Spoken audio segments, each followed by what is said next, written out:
Thank you. Good afternoon, please, now. Please, Secretary Dicky Suliman, Director Maria Lisa Bonoan, one of my idols, Doña Bea Sobel. She's known rather, for all of her good works. I'm not sure how many of you know how much of a revolutionary she was, especially during the EDSA Revolution, but I think that is a story that will be told later on. Friends of Elsie Gatchas Village, led by Mr. Manuel Luis Gonzalez, Mayor Jimmy Fresnetti, Sisters of Charity of St. Anne of Bombay, benefactors and supporters of Elsie Gatchas Village, residents of Elsie Gatchas Village, fellow workers of government, honored guests, mga minamahal ko po kababayan, magandang hapon po sa inyo lahat. I hope Doña Bea understands half of my speech. My writers a lot of them are Palanca winners and very expert at the national language. But I will send you a translation in Spanish and English after today. Nakakaantig po talaga ng puso ang kwento ng Elsie Gatchas Village.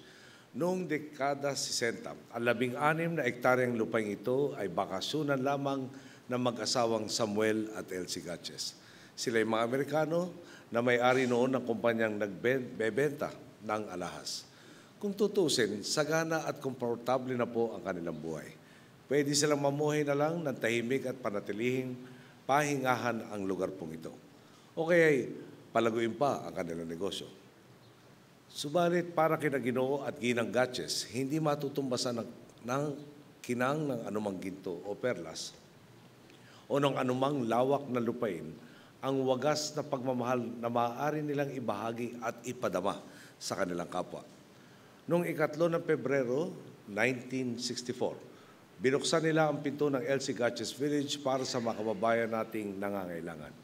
Ito po ang una at nananatiling pinakamalaking residential care facility ng pamahalaan para sa persons with development or learning disabilities. Sa loob ng 50 taon, naging tahanan na ito ng lakas, ng pag-asa, at ng nagkikislapang ngiti mula sa mga kababayan nating namamalagi rito. At sa paglipas ng mga taon, lumawak ang serbisyong hatid ng Elsie Gatchas Village. 14 na cottages at isang halfway house na nagsisilbing kanlungan ngayon ng mahigit 500 kliyente. Dito, mayroong mahigit 160 trained staff na nangangasiwa, kumakalinga at nagbibigay serbisyo tulad ng paramedical, psychiatric, dietary services at occupational therapy. Dagdag pa rito, mayroon din kayong special education, music and art therapy program, productivity skills training program at sports program. Ang mga institusyon nga pong tulad ng Elsie Gatchas Village na may mabuting hadikain para sa kapwa ay nararapat na makatanggap ng kaukulang suporta mula sa pamahalaan.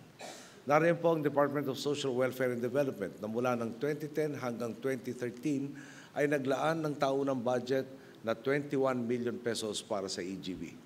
Ang good news po, ngayong 2014, sa galing po ng ating kalihim, naiangat na ito sa 26.4 million pesos.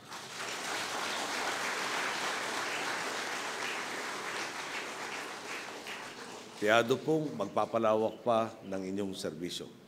Mulat po tayo sa napakahalagang papel na ginagampanan ng EGB at ng lahat ng ating social workers. Alam po ninyo, kapag may sakuna o may di naasahang pangyayari, dahil na rin siguro sa natural na malasakit ng Pilipino, ay madaling makakuha ng volunteers para tugunan ang problema. Pero kapag humupa na po ang issue, nagkakaroon ng tinatawag na donor fatigue.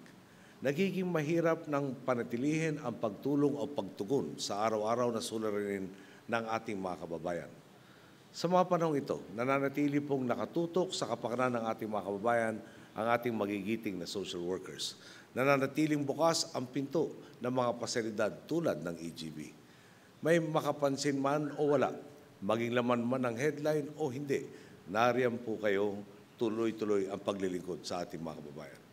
Buong bayan po ang nagpupugay sa pinamamalas ninyong sipag at dedikasyon sa pagtulong sa kapwa. Personal ko pong ipinapaabot ang isang espesyal na pasasalamat sa bawat individual at grupong naging bahagi na ng mayamang kasaysayan ng Elsie Gatchas Village. Sa paglipas ng panahon, 2 henerasyon na ng Pilipino ang inaruga at pinagsilbihan ninyo. Wala kayong pinipiling araw o pagkakataon sa pagsiservisyo. Tunay kayong ehemplo sa kakayahan nating makamit ang permanenteng pagbabago. Isa nga po siguro sa pinakamatingkad na halimbawa sa inspirasyon at pagbabagong hatid ninyo ay ang tagumpay na nakamit ng ilan sa mga kasapi ng EGV nitong Disyembre 2013. Itinanghal pong first runner-up sa Special Olympics Asia Pacific Football Tournament sa Newcastle, Australia ang kinabibilangan nilang koponan. Ulit, congratulations po.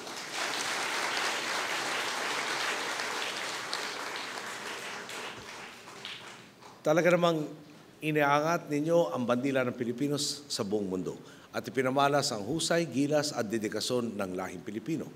Kaya naman sa ngalan nga po ng sambayanan, buong karangalan ko kayong binabati sa inyong mga pambihirang tagumpay. Sa uli, malinaw pa rin po ang kulturang patuloy nating tinataguyod sa bansa. Isang komunidad na may pantay-pantay na pagtingin sa bawat isa. Isang lipunan kung saan walang naiiwan, walang ine-etsapuera, walang binabaliwala. Sa amang bahagi ng Pilipinas ka nagmula, lahat tayo ay Pilipino.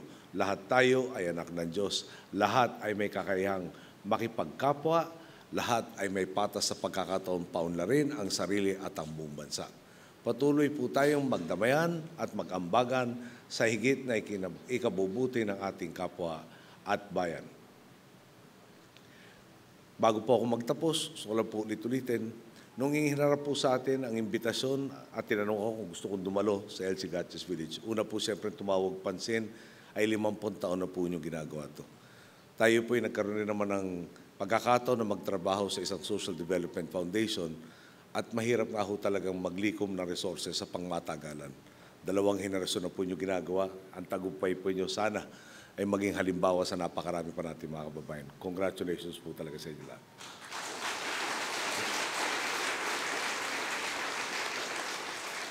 Muli po, isang taos-pusong pagbati sa ika-50 anibersaryo ng El Sigaches Village. Tiwala akong patuloy kayong magiging mabuting ehemplo ng wagas na pagkalinga sa kapwa sa mga susunod pang henerasyon ng Pilipino. Magandang hapon po. Maraming salamat po sa lahat.